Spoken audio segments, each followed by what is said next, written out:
California prisoner killed his wife during a conjugal visit, man. Hey, these conjugal visits should be treated like precious when you in prison. Hey, look, one thing for sure, when he get out that shoe, if they took them conjugal visits, somebody's gonna kill you.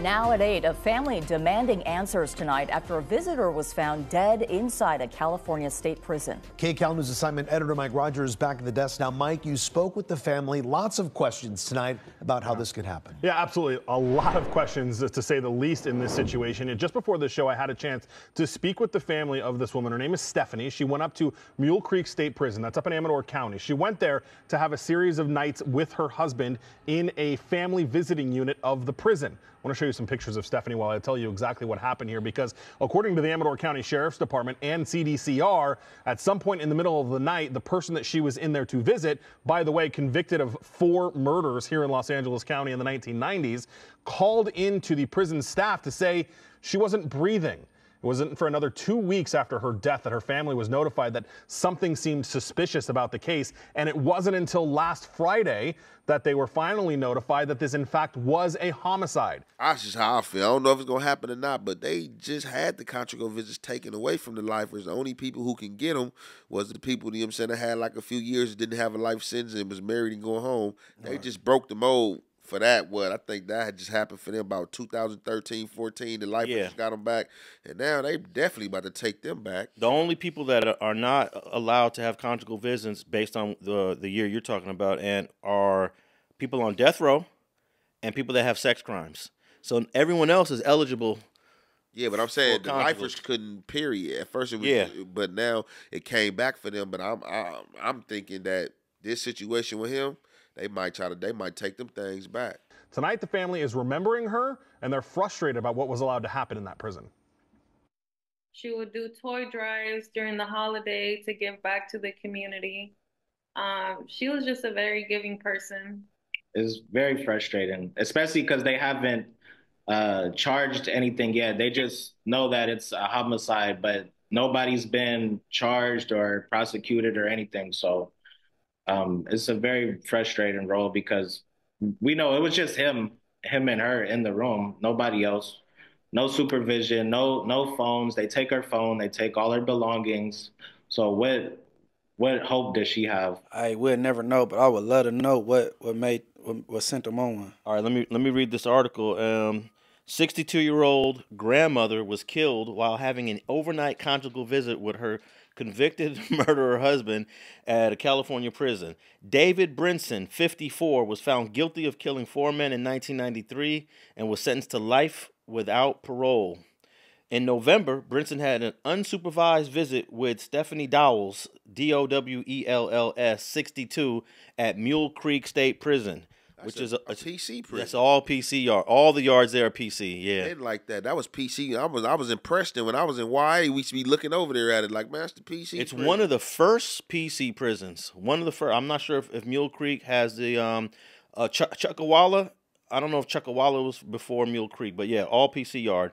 Brinson claimed to prison officials she had passed out, but the Amador County coroner said this week that her death was a homicide, determined that she had been strangled. No one has been charged in the killing yet. Fox News reached out to Amador County Sheriff and the California Department of Corrections.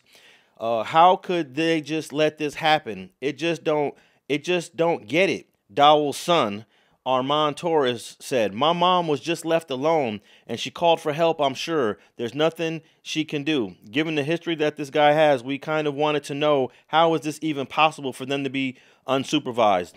So they are accountable. They are accountable. You know, it was my mother's choice as a grown woman to be there with the person that she was with, but they're accountable for the type of protection that they provide for these people when they provide a service like this. So basically, the conjugal visits are supposed to be private.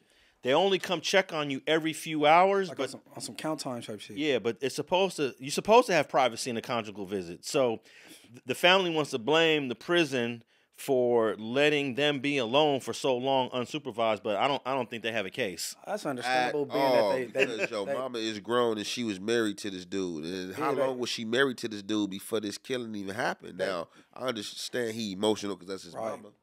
Yeah, now it should be pointed out that these family visiting units are separate from the main housing unit of the prison. They are not supervised. There is no guard inside of these units. There are no cameras inside of these units. There is a phone, and according to the family, every now and again a prison staff member would come by and have them check in. They don't think that's enough at all. I asked CDCR if they believe that it's appropriate for somebody to be convicted of 4 murders to be allowed to be alone unsupervised with somebody who is not incarcerated at the prison. They say that there is a rigorous set of rules that come with these family visits. I just went through the regulations for the California Code of Rehabilitation, and it doesn't say anything about a conviction of the person and what they had. It talks about their conduct in prison. By the way, they're only ineligible for these visits if it was a violent crime against a minor or a family member. Yeah, he mourning, that's all, but he not making a good case for that. Okay, it says here that Prison Operations Manual says prisoners on family visits must present themselves 4 times per every 24 hours, and unscheduled checks can be made at any time, but every effort shall be made to ensure privacy of the inmate and their visitors. 2 deaths in 1 year, both conjugal visits. This should set off alarm bells. Yes, it should. It's unprecedented in my experience. I've been in the county as the chief public defender since 1995, and I've been the elected district attorney for 26 years since 1999, and we've never had anything like that before.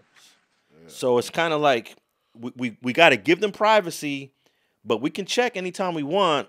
But you know, most of the time they're just like letting them do their thing. Because, you know, they like, man, they ain't expecting that. You got to expect the unexpected, but they ain't expecting that, man. Like, man, you got a life sentence, man. You got somebody that's coming in to drop that gushy on you, man. You got to be a happy man. I don't care what you doing when you leave here. Long as you coming, I need you, man. There shouldn't even be no problem. Hey, why I never hear about men marrying women and going on a family visit and getting them pregnant? Have you ever heard of that? Hell no. I ain't heard of that. Hey, they can't really do nothing to Mr. Brinson. He's already serving life without parole. Right. They're probably not even going to charge him. It's a waste of money. He's going to take his visits. Because, like, this was a 62-year-old woman. Like, what did you get mad at? Like, what were you mad at? She's a woman that's coming up here to see you.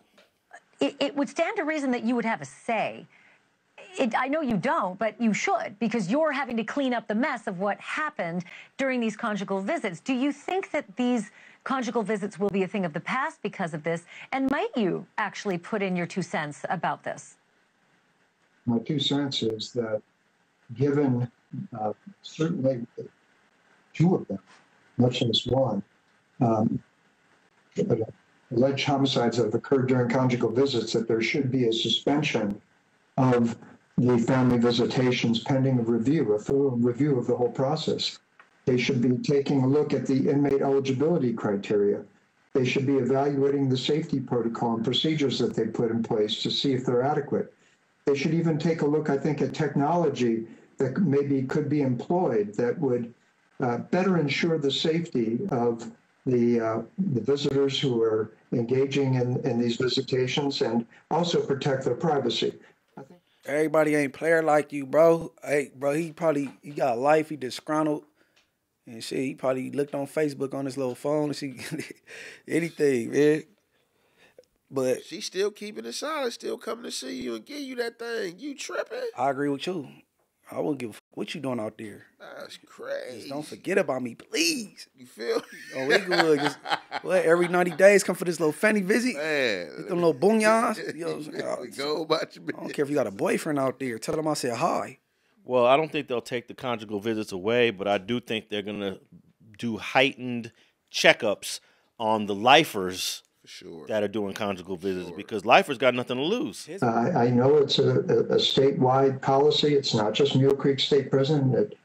These kinds of visits go on across the state. But when you have something tragic like this happen, not once but twice, I think that just common sense would be that you have to take a look at the process and evaluate it and tweak it if necessary. And during that time, I think you need to suspend it. His visits is indefinite, taken away. Like, he ain't never gonna get another visit. Well, you can only get visits from a wife, so he's got to find him a new wife, right? It ain't gonna happen.